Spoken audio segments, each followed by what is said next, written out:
La la.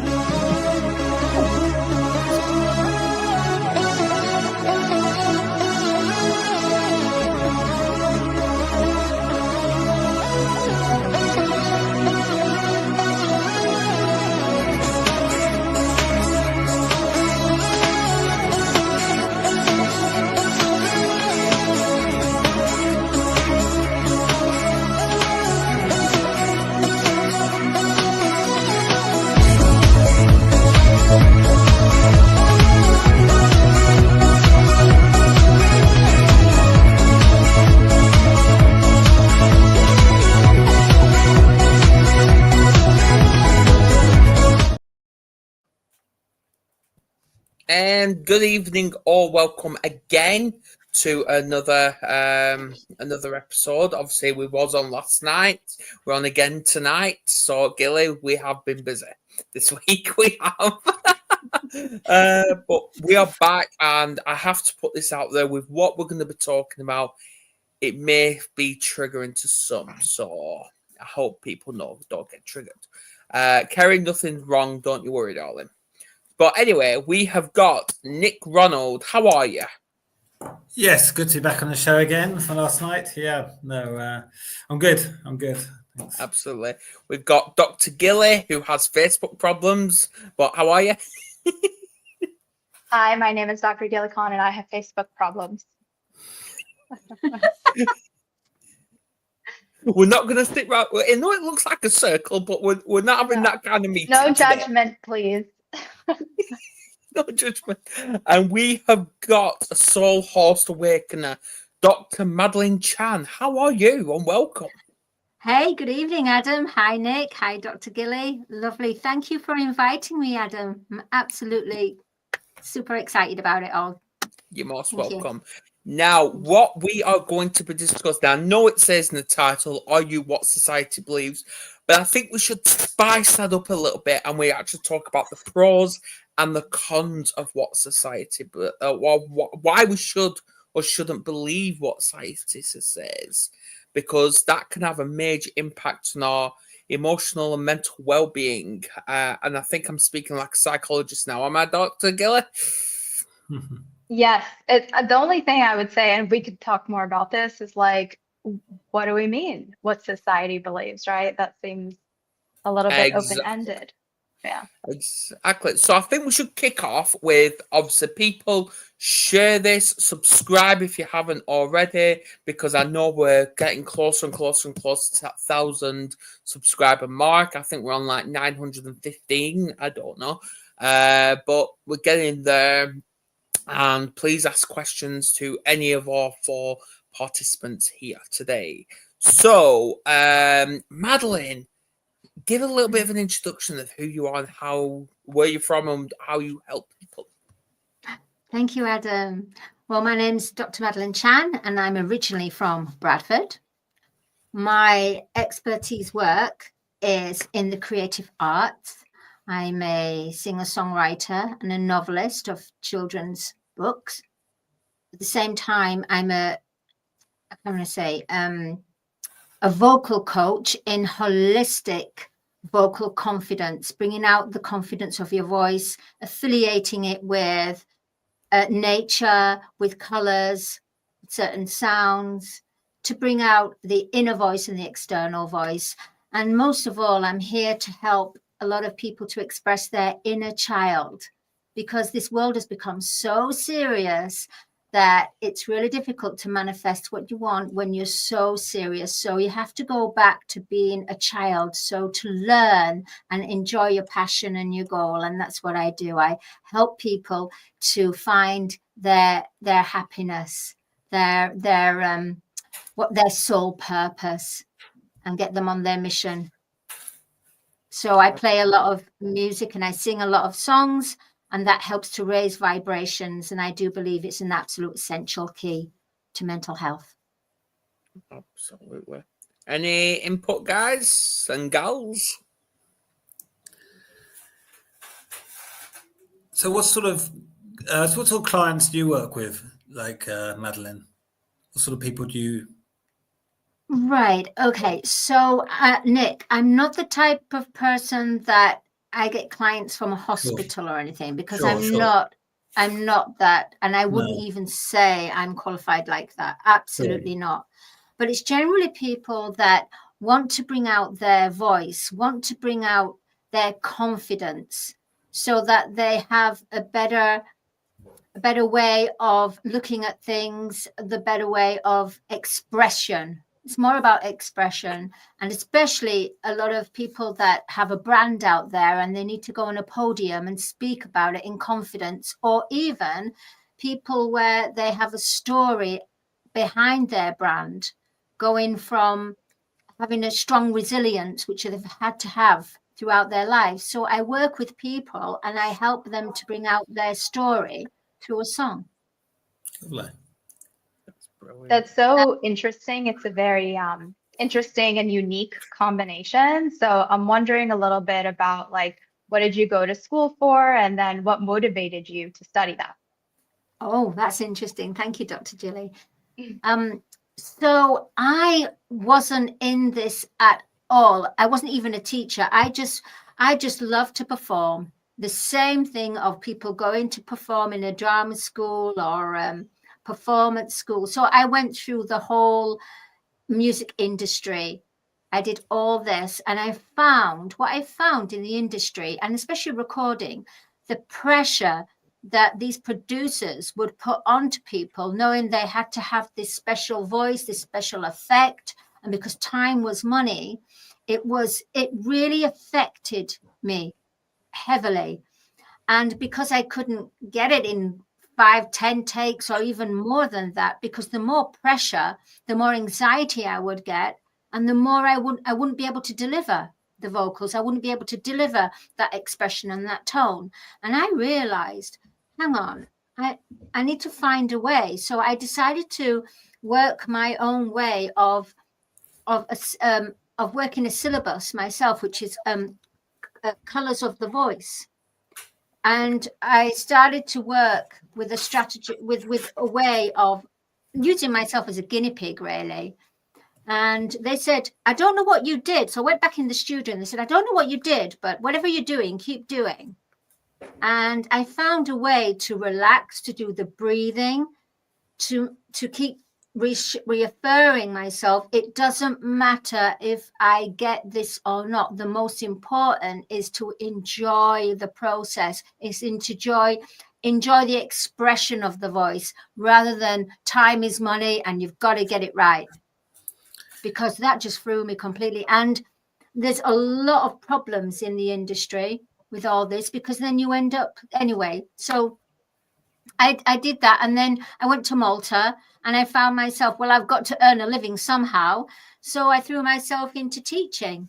So I started to do teaching, and started to do teaching for a school, Stagecoach. Worked with little ones from 5 years old up to 14, different classes. And it's quite interesting when you're dealing with children with a different language, even though English is a second language over in Malta anyway. So this has been my journey of how I've been in the industry, found what was wrong with it, what needed to change. They didn't want to change, had to come away, and then had to go into teaching, which I went into teaching. And then from teaching, I went into doing the TV, being a TV host for the USA Global TV and Radio. Yeah. So let's talk about your struggles, because I know when, like, I'm feeling this energy right now, you're a positive person. Like, everyone needs positive. Yeah. But let's talk about when you wasn't positive. What did that look like? Right. Okay. Then I come from a family that is disconnected. You know, the same scenario of mother with two fathers, that type of thing. My brothers got taken into care, went in, got adopted. And then my mom had some more children, which, you know, so I had half brothers and real brothers and sisters. So we come from a big family. So I didn't have that love that the two parents. So I was always searching for love. So I found myself to be singing. So I just sang to myself. I danced with flowers. I went to the graveyard, and I just found myself, I like to be on my own. And then it's all the whole scenario of when you don't get that love, you go searching for that love. And sometimes you go searching for that love in the wrong places. So you end up being a people pleaser. So then I thought, oh, I'm getting liked if I become a people pleaser.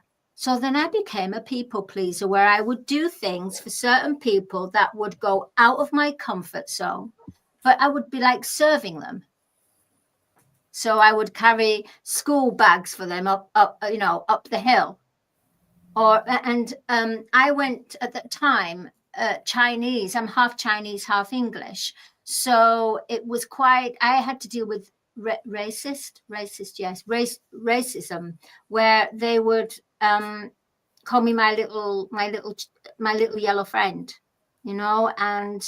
and then when your family starts calling you that as well, to kind of look good in the peers, it's kind of a big disappointment, even though things have now all patched up and everything is all been healed.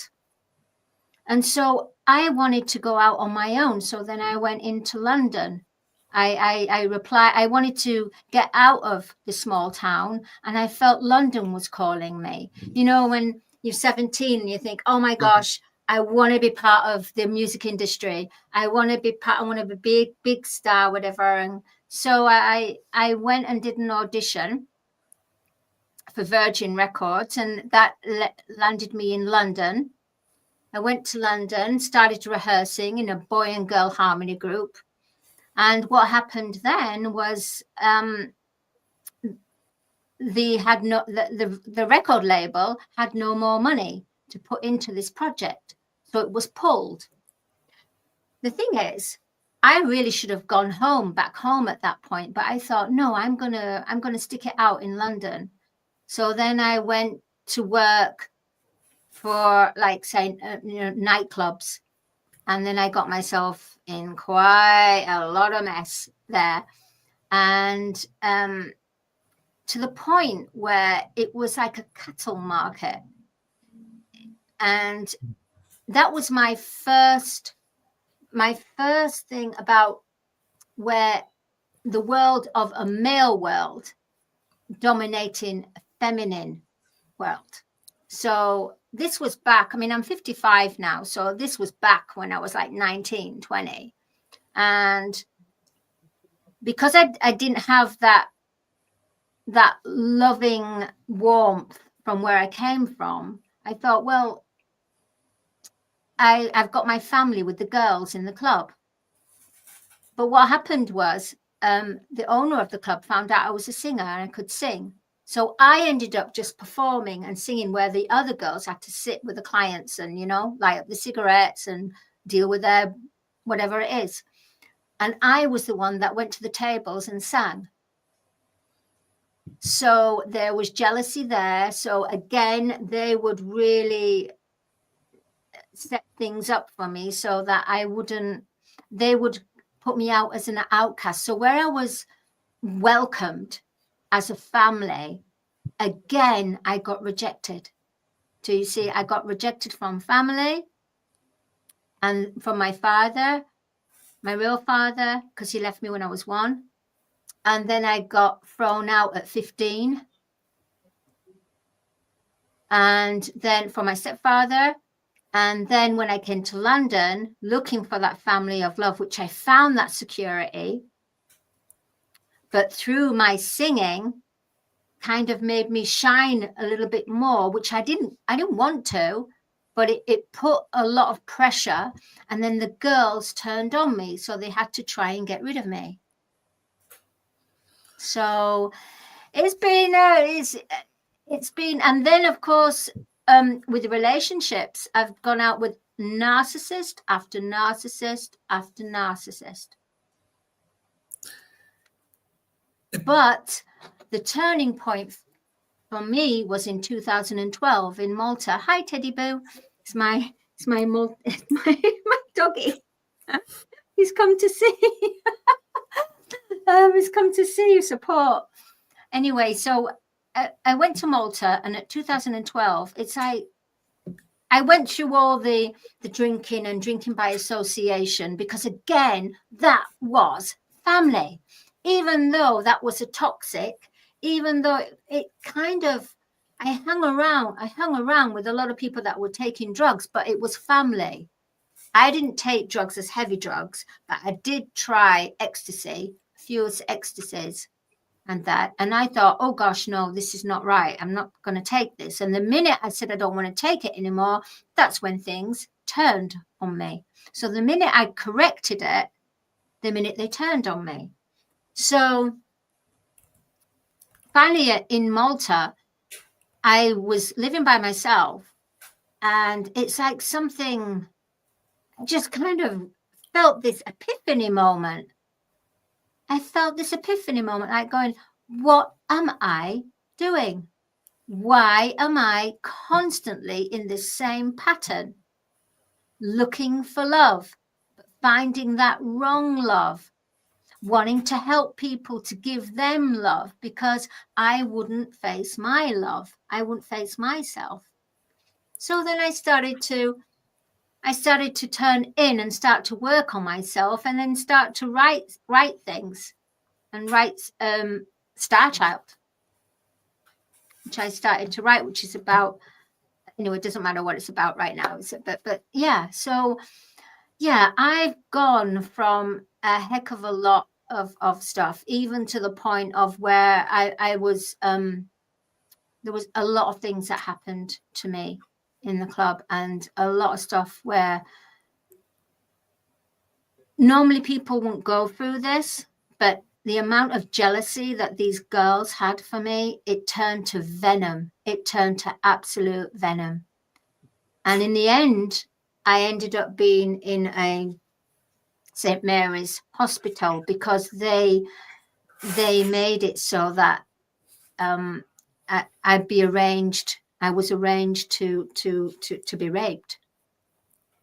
I was raped. I was gang raped.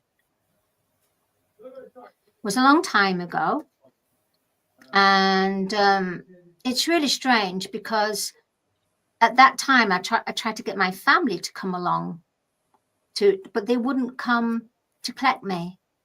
But they kind of didn't believe it happened to me. And one of my best friends said, oh, I lied about it, but I didn't lie about it, because there was a report about it. So it was very strange. It was a very strange, I was about in my early 20s when that happened. And then I started to write my songs, really happy. Well, not just, I started to write my pain through my songs, message to expression, anger. But what I didn't do, I never ever projected my pain on anyone. You see, sometimes people can go within or get really extrovert and quite rebellious and bully. I went quite quiet. I didn't even do anything. Nothing. I didn't do any projection to anyone. All I want to do is keep helping people, to help them, and to try and save it so no other girls would go for something like this, because it's very easy when you're in, for example, that kind of world. It's very easy to get sucked in. It's very easy to for these men, they men and women, they are tailored to perfection. But that's where the lie is. That is where the lie is. And a lot of women and men, not just women that get, men get raped as well. And it leaves where they become silent, and they end up having certain traits in their personality, or they end up projecting and becoming a narcissist themselves, or they end up becoming an abuser themselves. But I didn't do that. I didn't. There's a strength within me that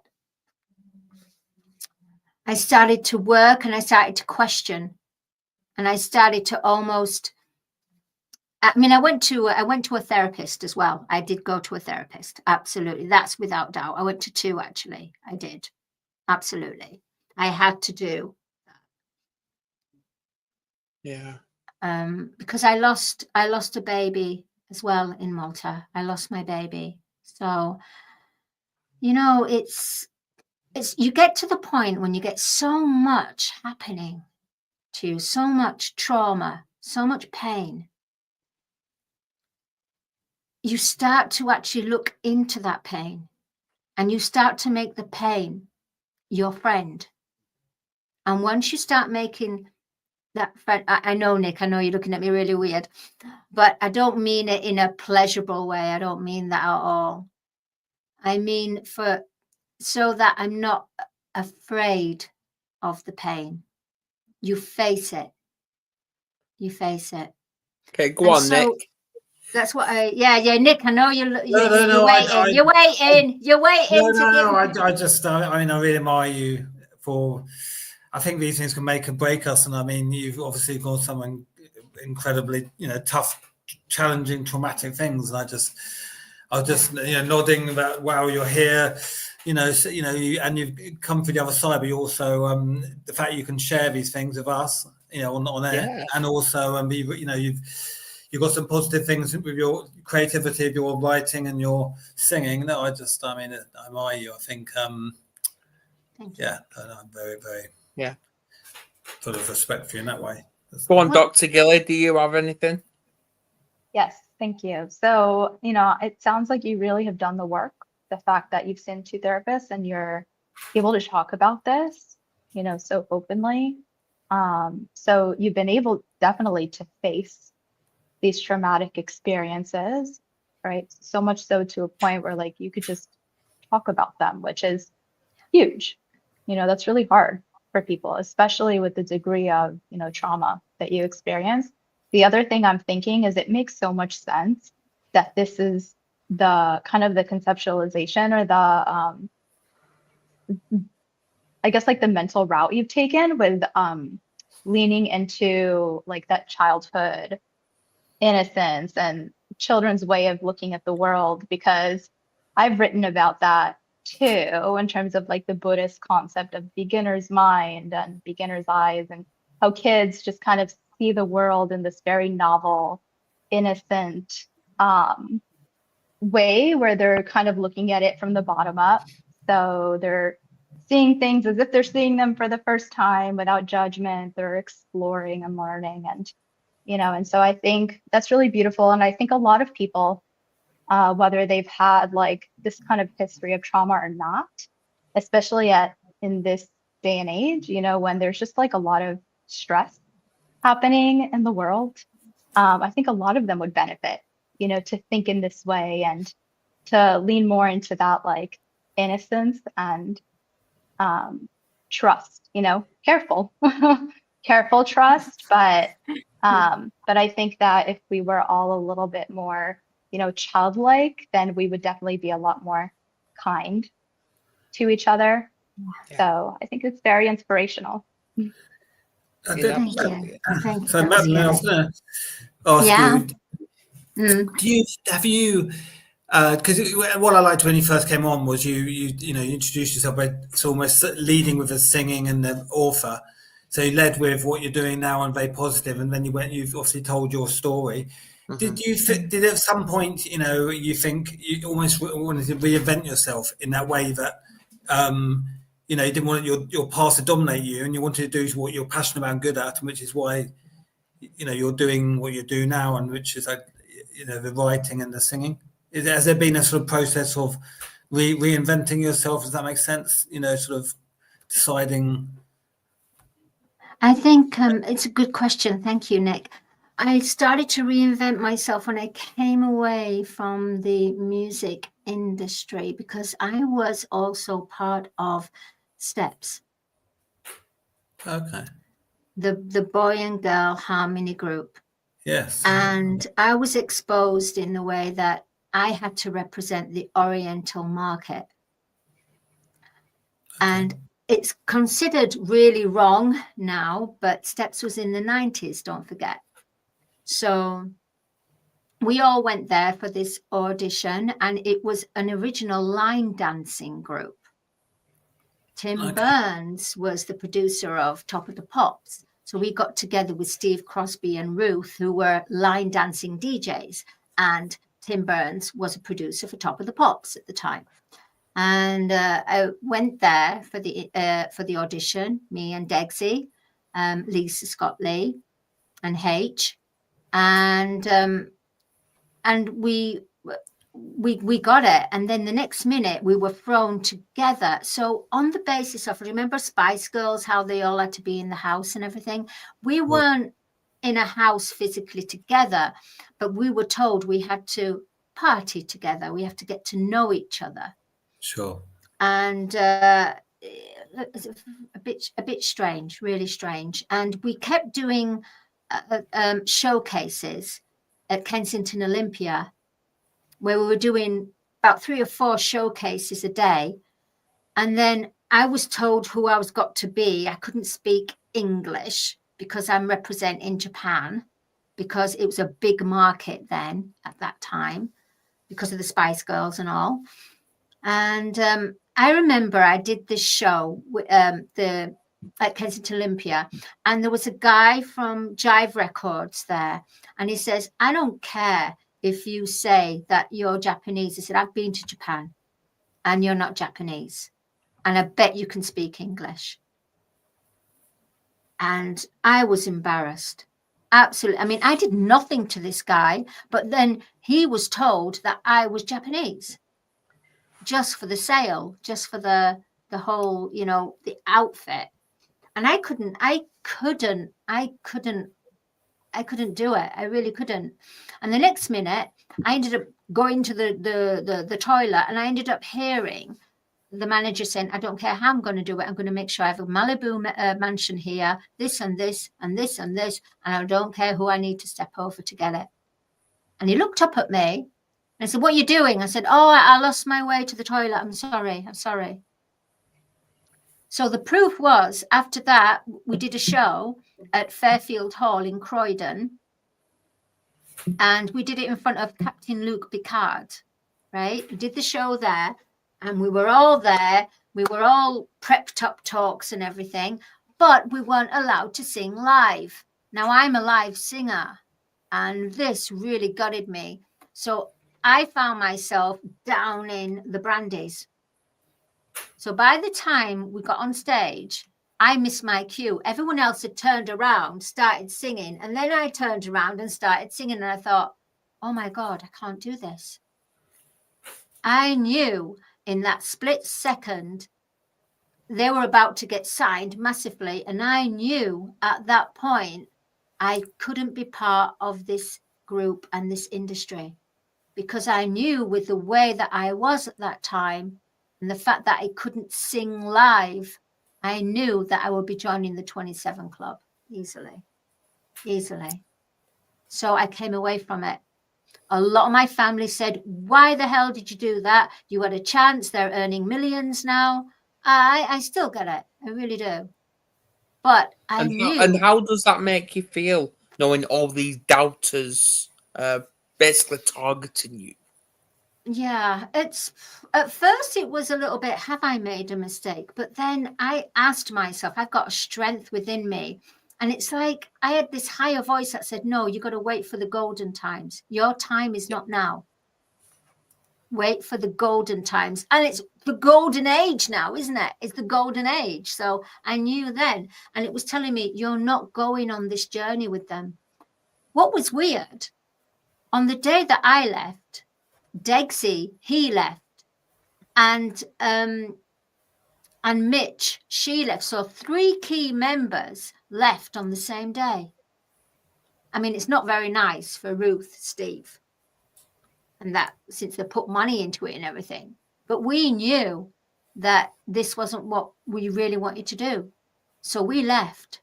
The next day I get a call from Tim saying, I don't care losing them lot, but I need you for the Japanese market. I need you.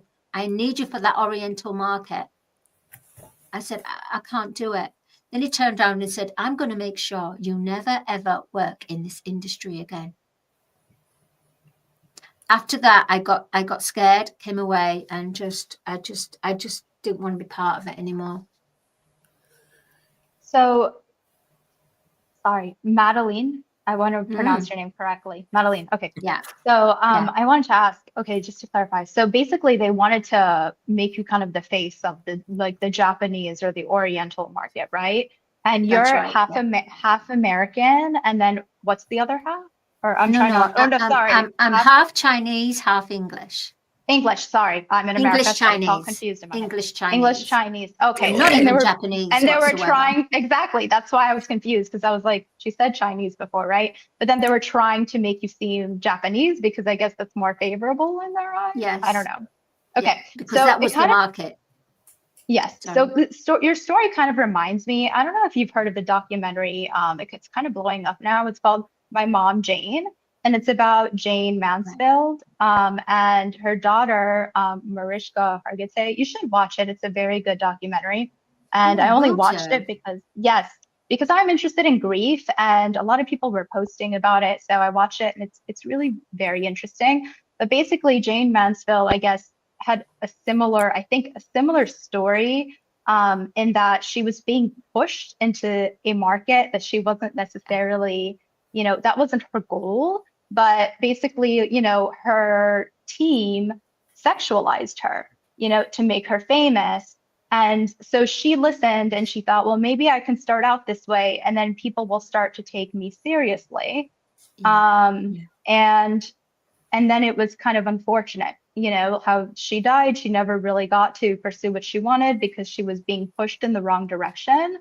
And so I think stories like that maybe really kind of validate or confirm your decision.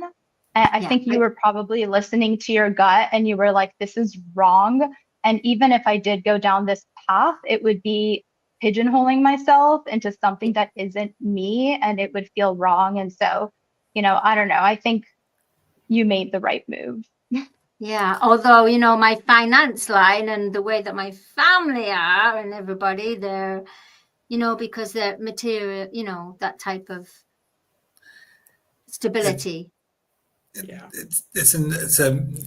I work with quite a few people who get to a point in their life and they want to reinvent themselves, rebrand themselves, and often it's people who, we all get labels and we all get pigeonholed. And I think some people who I work with, they get stuck in perhaps a career they don't enjoy, and they're getting quite depressed about it. They don't want to do it. Perhaps they're in an unhappy marriage and they want to, they're stuck in this life they're increasingly not happy with, and they can't see a way out. And they want to reinvent themselves and create their own label and rebrand themselves. And I think it's quite, and not all have had quite as incredible, powerful choice what you've been through. But I think it's quite in some ways. I think a lot of people reach a point in their life where they think, well, actually, I know I've been doing this for 20 years, but I don't want to be this person anymore. I actually want to do this, which I'm passionate about. I want to reinvent myself. I actually want to be seen differently. I want to have a different label. I want to rebrand myself. And I think you've it's quite inspiring how you've managed to sort of do that through some incredibly challenging things. But I think for a lot of people, how do you do that? I work with people, try to help them get the confidence to build a plan to do that. But yeah, I think it's actually quite a common thing for a lot of people to go through at some point. So it's interesting how. Nick, is what Dr. Gilly said. I've remained childlike. And when you remain childlike, you don't judge, you don't condemn. You just look forward to the next. I can detach. I can be cold and detach. That's one thing that I can do. If I feel the energy is not right, then I can just detach completely. So do you think being in touch with your inner child in that sense is something that's because I agree with you. I think there's a lot to be said for keeping touching in child in the way that children are quite imaginative. They're quite creative. They're quite innovative, and they're quite excited about learning. As you look at a lot of these aspects that children have and we lose as we grow up. and we become very. And I think that's why adults struggle with change. We struggle to cope with adversity, and we struggle with resilience because we lose that childlike, excitement, adaptability almost, and we become very fixed in our way of looking. So I agreed, that perhaps, is that something we need to do more? Is get back with our inner child in a way, those qualities that children have. But at the same time, Nick, even though I was a childlike, because I had it subconscious, the pain, I was attracting the wrong relationships. Sure. Exactly. The relationships where they controlled me, and I let them control me. So even though I remained childlike, there was still that adult of me that would attract the pain. Sure. So, from my experience, I had a lot of influencers basically trying to get me away from my current wife, my kids, to go out and get drunk an awful lot. And about 95% of the time, that happened. So, So, there are a lot of influence out there. I could admit there is. So, how do we keep that inner child, find that resilience, but try and stay away from the influencers, even though they push? That's an interesting question. I'm going to get Dr. Gilly. Do you know? Sorry, I spaced out. And I've been playing with this ice pack that's not supposed to be a fidget, but I'm using it as a fidget. Gilly, is your ADHD mind on again? Yes, but my medication should still be. It's late in the afternoon, I guess. Okay, what was the question? Okay. What was the question? I'm serious. Right. Because there's a lot of influencers out there that are going to push and persist, all that. How do we stay away from that, but keep our inner child and that self-resilience? I was thinking of a metaphor before, and I think it's relevant here, so I'm just going to say it. So I think, and this might sound like left field, but I promise it's going to make sense once I bring it all together.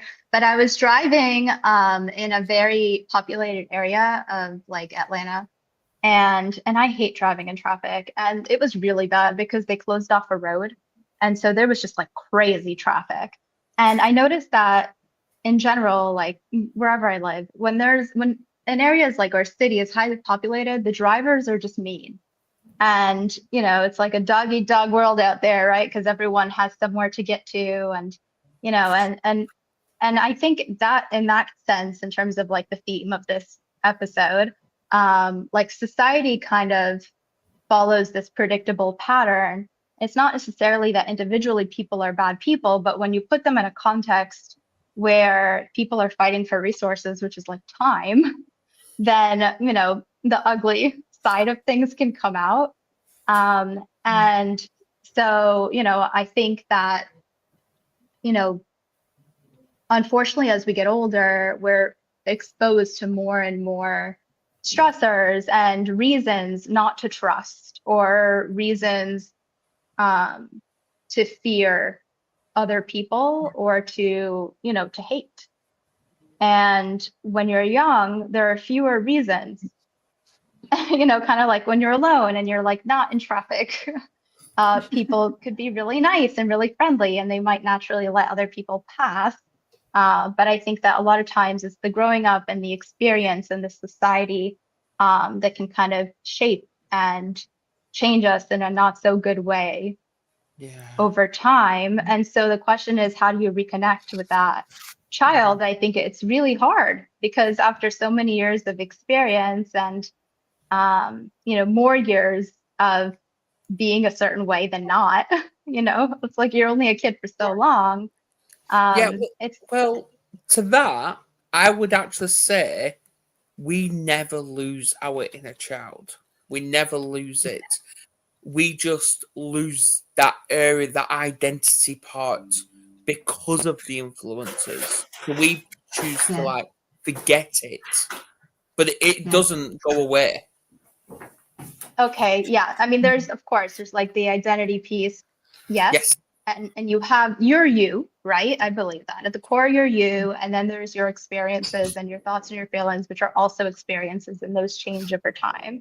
But then you stay consistent, right? But I do think that like it's hard to re-engage with that specific, part of you, and that could take work. It's sort of like when I teach like belly breathing, right? You can call it diaphragmatic breathing or deep breathing when I teach belly breathing. What?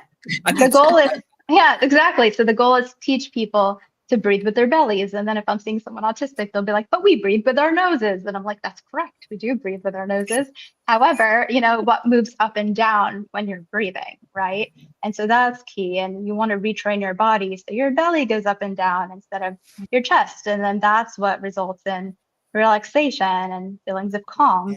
And so the, analogy I tell them, and a lot of times they don't think of this. And I'm like, well, next time you see a baby sleeping, pay attention. But if you watch a baby sleeping, you'll see that the baby's belly will like go up and down. And I say they're expert breathers, right? But over time, we forget how to breathe that way. And we breathe with our chest more. And I think that's similar in that, right? Like the way that we move, the way that we see the world, it changes as we grow. Yeah. I think I'm throwing a couple of thoughts. So with me, so I got a 9-year-old son, and when I with him, I'm the least stressed I am. But that's because with my time for him, it's all about being in the moment. We never talk about, we plan things. We never talk about, we never look back at what we've done, what we should be doing. It's never that way of thinking. It's just literally living in the moment and having fun. And that's, it's nice to be on that childlike level. But I think the thing with influencers, touch water, I think we're at the moment in life, we're bombarded with information more than ever before in history. Social media, I think thousands and thousands of things flash before us. We scroll the Eiffel Tower, every day on Facebook and TikTok. And there are all these things that are trying to get our attention and effectively trying to get us to do something or buy something. And it works on that emotive level that our life should be better in some way. It's not good enough. So, you should be earning more money. I'll help you do that. You should be, fitter and healthier. I'll help you do that. It's all sort of your life should be better than it is. And there's a way to do it. And it's trying to basically make us, feel that our life isn't as good as it should be in a certain way, and they offer a solution. That's effectively what the sales pitch is in that way. And I think, that's the challenge, is we're constantly bombarded with stuff telling us our life should be better and all these solutions on how to do it. But, how do we, I guess we got to know our path and have that confidence in ourselves that to sort of filter out all this constant bombardment, so we know deep down, well, we don't need this. Do we need all this stuff? Because otherwise, it's just a constant distraction. Well, I want to take that into account because, by the way, hi Stephen, hi everyone. Hope you're well. I want to take, for example, COVID into consideration. Now, I know people's got their views on it. I've certainly got mine, but influencers, I would say, the media is one of them. They're the biggest influencers. And when it was going through all that time, they were pushing, stay away from people, stay at home, basically trying to isolate us from the world. So do I admit the first couple of weeks I was thinking, I think we all were thinking, what the fuck is going on here? I think we all was like that. But then when it came to it, I'm thinking, hang on a minute. I'm not going to do what I'm told. I'm just going to live life for the best I can. So I thought, you know what? Get on here and start making videos. And now look, that was 2019. We're now 2025. We've done, this is our 900th YouTube video, by the way. 900. So, and look at how many people we've got across the world. Came on here. We got Florida, we had China, we had, everybody. We've got America here right now. So it just shows, it says social distance and social connect. And it's the 4th of July. Oh, Yeah. it is. Independence Day, Happy everyone. 4th of July. There you go. Wow. Thank you. There I've you got go. my America overalls. Have you going There to a you party? go. There you go. Showcase. But it's true though. So if you want to get rid of the influencers, I'm going back to my question. I'm going to answer it myself. If you want to get rid of the influencers, i.e., the media, turn off your freaking telly and go and Oh, talk God. to someone. Yes. Yes. It's interesting. The media. Just so I've got to say this. My mother reads a lot of watches television late. She reads the papers, and she can't sleep. And I say the worst thing to do before you go to bed is watch the news, because the news. I heard someone say that if you want to, one of the best ways to improve your mental health is stop watching the news. Stop reading papers, because it's it's full of, it's nothing positive. It's just full of wars and death. The news is generally very bad and depressing. Now, obviously, good. We need to know what's going on in the world, but I do look at the news a bit, but I try to be careful over how much I watch the news and when I watch it. And my mother, she watches it late at night, can't sleep, and so that's why. So with your point, Adam, I think definitely, the media is an influencer, and I think, there's if you look at the media, whether it's television, radio, newspapers, I think there's so much going on in the world that's positive, but it does seem that they only focus on negative. And obviously there's a lot of negative stuff going on, but should be more balance? And that's why. Sorry, Madeline, because I know you've got something important to say. I would say, do we live in a toxic? I've said this many times. Do we live in a toxic world? Yes, we do. But it's only toxic into you if you freaking focus on it. Don't focus on it. Focus on you. Focus on the people you love, and stay positive. That's good. Wise words. I think also you've got to have true discernment. You really do, because right now we're getting everything thrown at you as big time. I mean, I never knew what on earth are frenemies, enemies that pretend to be friends, but the real enemies, frenemies. Exactly. I thought, what on earth is that coming to the in the dictionary for words now? Yeah. Isn't that crazy? And you've just got to be careful. You've got to, it's almost like you've got people advising you from the family and the home of the family. Then you've got working colleagues that will be advising you. But at the end of the day, you have to learn to listen to your inner intuition. And the only way to begin that is by, as what Dr. Gilly said, you've got to start breathing. You've got to allow yourself that space, start breathing and getting to know yourself, and having at least, I do 5 minutes a day check-in. I really do. And I take what you call the vibrational pill. And the vibrational pill is not a pill in physicality. It's a metaphysical pill. Yeah. But it's something that you need to top up, because otherwise, at the end of the day, you'll end up getting drained. You'll end up having other people's energy. So I think of something. You remember them old photographs where you've got little frames, like a long still like that of photos like this, these old cameras. I imagine everything. So everything is within that frame, that person you met, that event, within that time frame. So then when you go on to the next time frame, the next hour or the next half hour or the next thing, you have to leave it to a closure, bless it, and go on to the next frame. But people tend to take that energy and it seeps through the energetic field, and through seeping through that energy field. So we've got our physical body, but then we've got our energy, and everything is done by energy and vibrational.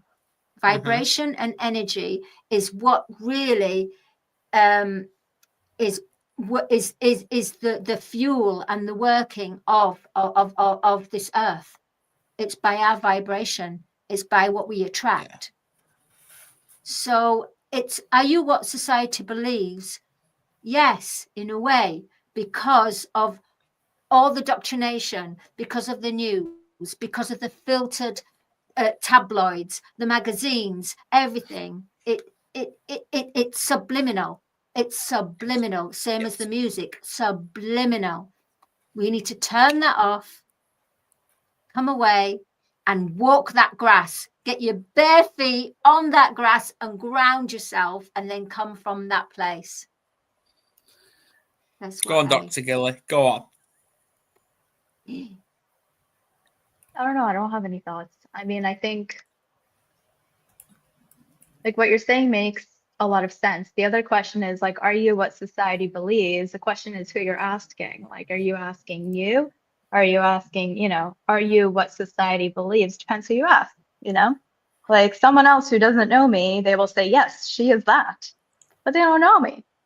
Yeah. Mm-hmm. Yeah. So yeah, so the question is also, and this has been work for me too, is understanding that, you know, and just embracing it. You know, other people are going to mislabel me. They're going to put me in an inappropriate box, and, you know, I don't know them and they don't know me, and they can do whatever the hell they want, you know, because I know myself, and I think the best person to judge you is you.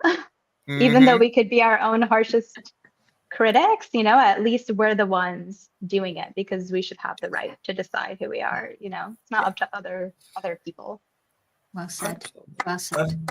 I've got a thought, you know, about influencing is, you know, are we, you know, obviously we're constantly trying to be influenced by other people and the media, but are we being influenced, or are we influencing others? Are we the influencers? And I think, you know, influencing other people can be a positive thing. If you look at us all here, you know, we are influencers. You know, we've got a YouTube show. We're discussing positive issues in a positive way. We're trying to influence people who listen to us to follow us and subscribe and share our message. Yeah. You know, Madelene said you've written a book, you know, and you've got, you know, I'm a singer, Dr. Gilly, you know, I think, you know, on a lot of shows, you know, we are Dr. influencers. Gilly's got a book. Yeah, Dr. Gilly's got a book, you know, I've written, so we are influencers, but I think we're positive influencers. So I think in some ways, you know, are we being influenced by other people, which isn't a good thing, you know, if we're being influenced by other people trying to get us to do things, or are we influencers? And I think maybe that's something there that we should more, you know, can we be, or should we be trying to influence others in a positive way by sharing our message or our story and trying to have a positive impact on people and perhaps inspire people in a positive way? That's a thought. Yeah, absolutely. I agree with that, Nick. It's all in the works. It's all in the works, Adam. Yeah, absolutely. We are work in progress on a collective conscious level. I agree with that, actually. Have you read the book? I'm sorry, I don't want to go down a rabbit hole, but I'll just recommend the book One Mind by Larry Dossey. By Larry Darcy. Dossey, or Dossey. What's the book called? Oh. One Mind. She mentioned collective consciousness. Okay, I'll check it out. I like your recommendations, books, Gilly. Yeah, I do as well. I don't lightly recommend. If I recommend a book, it's really good, and I read the whole thing. No, I love Dr. Gilly, I've got a question for you. You're recommending all these books, but you're not recommending your own. Well, obviously I recommend my own, but then people see that as self-promo, and that's a bad thing. Positive self-promo, isn't it? No, but if you read my book, you'll understand why I like these other ones. Well, that's out. That's out. It's on Amazon, I think. Is it really? Yeah. Oh, that's good. Fantastic. We should self-promo as well. So, any final words while we can be here? I need to ask, warriors of attraction. That's an interesting. What do you mean by that, Adam? It is. It wasn't actually me that came up with that name. It was actually Kerry that came up with the name. Was it? It was. So I have to give her the credit for that. So, it's a good name. It's a good title. Warriors of Attraction. Yeah, Kerry, are you still here? T-shirt. I like the mental health warriors, and I like warriors of attraction. I think it fits. Yes. It is. Yeah. It's been here. I think of like, you know how like in old video games, because I don't know what new video games look like, but like in old video games, like the players would be like, before you selected them, you know, it would just be like, and then you clicked on it and they'd be like, oh, So it's like, those kinds of warriors. And then there's this big, like, red magnet, like a red magnet between them, right? And the warriors are being attracted to each other. Oh, I see. Yeah. Yeah, Kerry's still here. Where did that name That's come from, Kerry? AI. Where did that name come from? I can't remember. Don't know why Oh. it just Maybe it's that's- jumping out. It's jumping out literally. It jumped out with her, yeah. It jumped out. It is. Well, Yeah. I'm giving her the 100% credit. She Well, came from Kerry, My you head. did fantastic. sarcastic. It came from her head. Sarcasm. Maybe What that's it. You about can her heart, interpret it. Adam?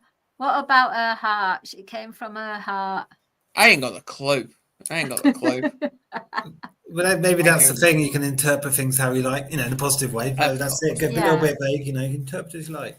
Take it. Yeah, but you don't think with your heart, just like you don't breathe from your belly. You are awesome, Kerry. Yeah. Well, anyway, a promo for well, there is nothing next week, Nick. So you don't need to get in touch to say what's on. Are we on tonight? Because there's nothing. There's nothing. We are back in 2 weeks, but on Thursday the 17th. That's at 9 p.m. UK. So please check your email, Nick. Check your email. Got it here. Print them out. Oh, you printed them out. Oh, brilliant. Yeah, we're on at 9 p.m. and we're actually talking about resilience, durability, and sustainable optimal performance.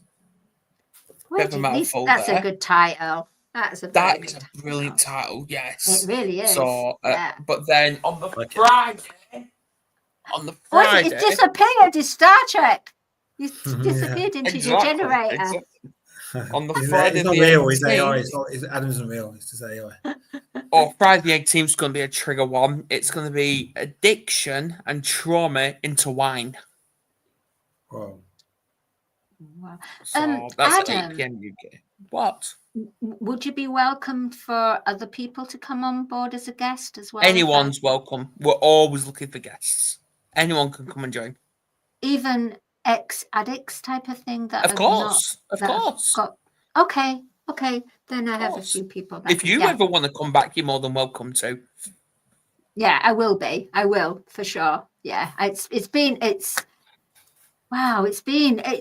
been relaxing as if we're in a living room. Do you know what I mean? Yeah, that's what I love about these. Yeah, it's just so relaxed. That's good feedback. That's nice. Yeah. This is what I mean. It's not an interview. It's just a discussion. Nah, and anyone can ask anyone questions because I know when I get off here, Kerry's going to annoy me in a good way. So anyway, okay. But yeah. So, and Gilly, you need to get back dancing on Instagram. I'm joking. Oh, do you dance on Instagram? No, I don't. Adam saw one reel where I was advertising this podcast. Really? And I was dancing in it. It was one reel, and now he doesn't stop. Do you know what? Dancing. The reason, Madelene, sorry to interrupt. Yeah, sorry to interrupt, but the reason I'm keep going on about it is because that reel blew up and everybody was interacting with it. No, I don't know if it blew up. serious. No, well, there you go. I need to dance more often. You need to dance more. You need to dance more often. We need to dance more often. Yeah. Yes. That's Dancing live. It was We got to raise our vibrations. We got to raise those vibrations. Snoop Dogg. Well, anyway, I'm going to wrap this up. Please subscribe, everybody. Please share this. We're going to have a laugh off camera about all this, about Gilly's dancing, because she needs to carry it on. Nick's going to be back in 2 weeks. And Madeline's going to be back whenever. That's going to be a surprise for you all. So happy Independence Day, everyone. Happy 4th of July. Have a good time in America and Canada, I think it is as well. So, yeah, keep kicking ass, and we will be back in 2 weeks. Nice to meet you, Madelene. Lovely. Nice to meet you, Nick, Dr. Gilly, and Adam.